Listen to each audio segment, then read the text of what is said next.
పప్పుచారు అంటే ఇష్టం లేని వాళ్ళు ఉంటారా? ఉంటారు.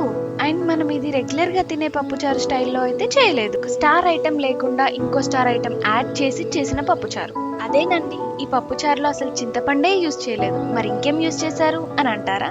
మామిడికాయతో చేసాం. ఇది నేనే కనిపెట్టిన రెసిపీ అయితే కాదు. మన తాతల నాటి కాలంలో మామిడికాయ పచ్చడి పెట్టిన తర్వాత ఆ పిక్కల్ని వేస్ట్ చేయకుండా ఆ పిక్కల్ని మరగబెట్టి పప్పుచారు చేసేవారు. అప్పుడంటే జాయింట్ ఫ్యామిలీస్, అంతమందికి అలా సరిపోయి. మరి ఇప్పుడు అలా చేసే అంత ఓపిక లేదు, అంత ఎక్కువ చేసినా అయిపోదు కూడా. అండ్ ఈ మధ్య చింతపండు పులుసులు చారులు తిన్నా పడట్లేదు. అందుకే ఒకసారి మామిడికాయతో ఇలా సింపుల్ గా పప్పుచారు ట్రై చేయండి, చాలా బాగుంటుంది. మనం పప్పుచారుకు ఎలా చేస్తామో అలానే పప్పును ఉడకబెట్టుకొని అన్ని వెజిటేబుల్స్ కట్ చేసి పక్కన పెట్టుకోండి. మన స్టార్ ఐటెం మామిడికాయని చిన్న ముక్కలుగా కట్ చేసి వాటికి తోడుగా ఒక 2 టమాటాలు వేసి మెత్తగా మిక్సీ పట్టేయండి. ఈ టమాటో మన స్టార్ ఐటెం కలర్ డామినేట్ చేసిందే, ఏం పర్లేదు, టేస్ట్ మాత్రం అస్సలు డామినేట్ చేయలేదు. పప్పును కుక్కర్ లో వేసి ఒక 3 విజిల్స్ వస్తే పప్పు ఉడికిపోతుంది. ఉడికిన తర్వాత ఇలా స్మాష్ చేసేయండి. పప్పు చారుకి ఇంకొంచెం టేస్ట్ యాడ్ అవ్వాలంటే వెల్లుల్లి కంపల్సరీ.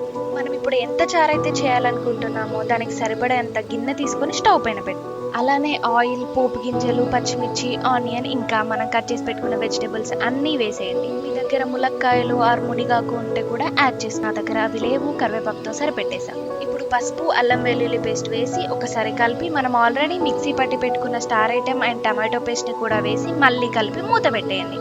అవి కొంచెం కుక్ అయ్యాక పప్పుని యాడ్ చేసి కలిపి ఒక 5 మినిట్స్ మళ్ళీ కుక్ చేసుకోండి. ఇప్పుడు మన క్వాంటిటీకి తగినన్ని వాటర్ యాడ్ చేసి కొంచెం కారం, ఉప్పు, మసాలా, జీలకర్ర మెంతుల పొడి, అలానే కొంచెం మిరియాల పొడి యాడ్ చేసి కరివేపాకు కట్ట, కొంచెం కొత్తిమీర యాడ్ చేసి మూత పెట్టి బాగా మరగనివ్వండి. నిజంగా ఈ పప్పుచారు మరుగుతుంటే ఆ స్మెల్కి ఇంకా ఆకలి పెరిగిపోతుందబ్బా. ఇంకా అయిపోయినట్టే, తొందరగా ప్లేట్లో పెట్టుకొని తినాల్సిందే. పప్పుచారు అంటే అంచుకు పాపడ రప్పడం మ్యాండేటరీ కదా.